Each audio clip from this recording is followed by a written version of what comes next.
Assalamualaikum warahmatullahi wabarakatuh. Perkenalkan, nama saya Bilqis Oktavia Ramadhani dengan NPM 24041010 dari kelas Etika Administrasi Publik yang diampu oleh Ibu Mafda Faradiba dan Ibu Sri Wibawani. Di sini saya akan menjawab soal ETS mata kuliah Etika Administrasi Publik. Untuk soal nomor 1 mengenai konflik nilai absolut dan relatif dalam pengambilan keputusan etis. Menurut saya, konflik antara nilai absolut dan nilai relatif dalam administrasi publik merupakan hal yang tidak dapat dihindari, terutama ketika aparatur dihadapkan pada situasi yang kompleks dan penuh tekanan. Nilai absolut adalah nilai yang bersifat tetap, universal, dan tidak boleh dilanggar dalam kondisi apapun, seperti kejujuran, keadilan, dan integritas. Nilai ini menjadi landasan utama dalam setiap pengambilan keputusan. Sedangkan nilai relatif adalah nilai yang bersifat situasional dan dapat dirubah tergantung pada kondisi seperti kepentingan politik, tekanan dari atasan, ataupun hubungan sosial. Nilai absolut seperti kejujuran, keadilan, dan integritas pada dasarnya harus menjadi landasan utama dalam setiap pengambilan keputusan.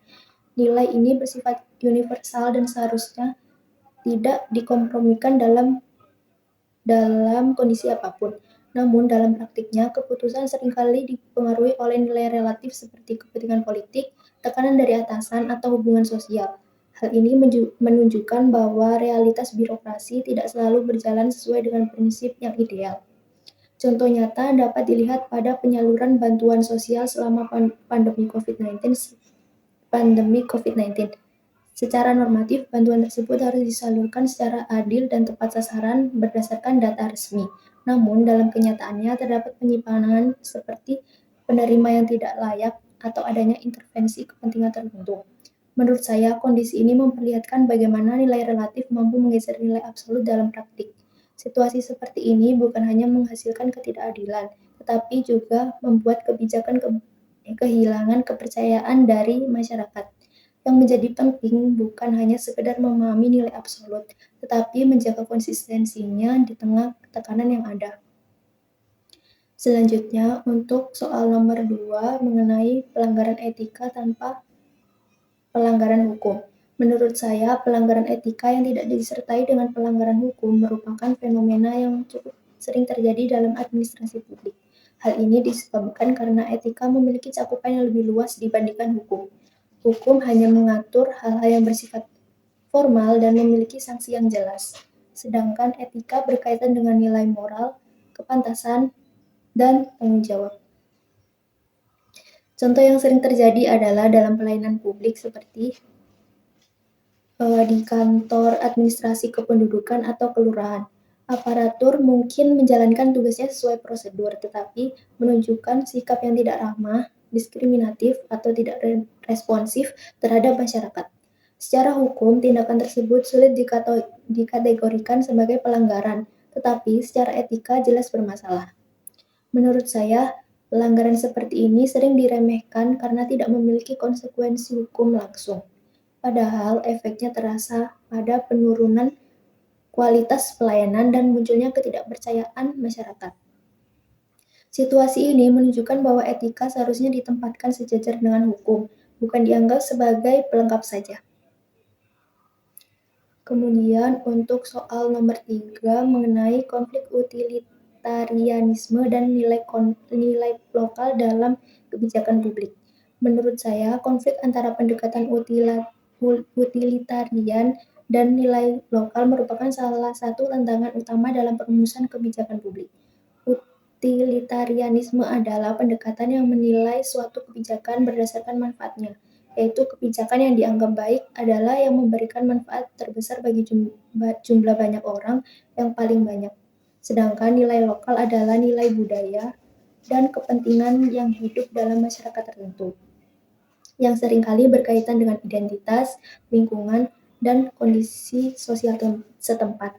Keduanya sebenarnya memiliki kesinambungan, karena kebijakan yang benar-benar baik seharusnya tidak hanya memberikan manfaat besar secara umum, tetapi juga tetap menghargai dan melindungi nilai-nilai lokal masyarakat. Jika salah satu diabaikan, maka kebijakan akan timpang dan berpotensi menimbulkan konflik.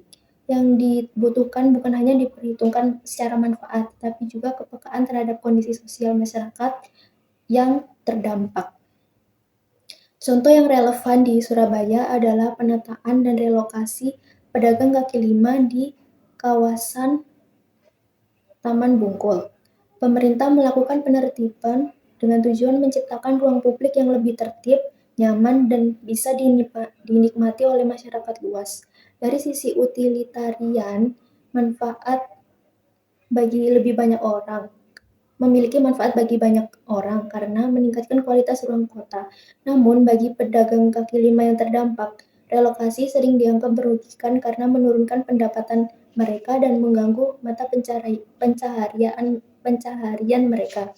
Di sini terlihat bahwa nilai lokal dan kepentingan kelompok tertentu tidak selalu sejalan dengan tujuan kebijakan yang lebih luas.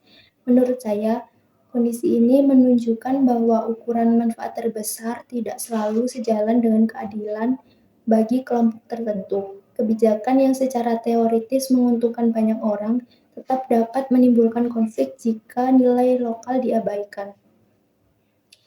Soal keempat, mengenai ASN yang mengutamakan kepentingan atasan dan dibandingkan kepentingan publik. Menurut saya, kecenderungan ASN untuk mengutamakan kepentingan atasan dibandingkan kepentingan publik merupakan bentuk penyimpangan dari prinsip dasar administrasi publik.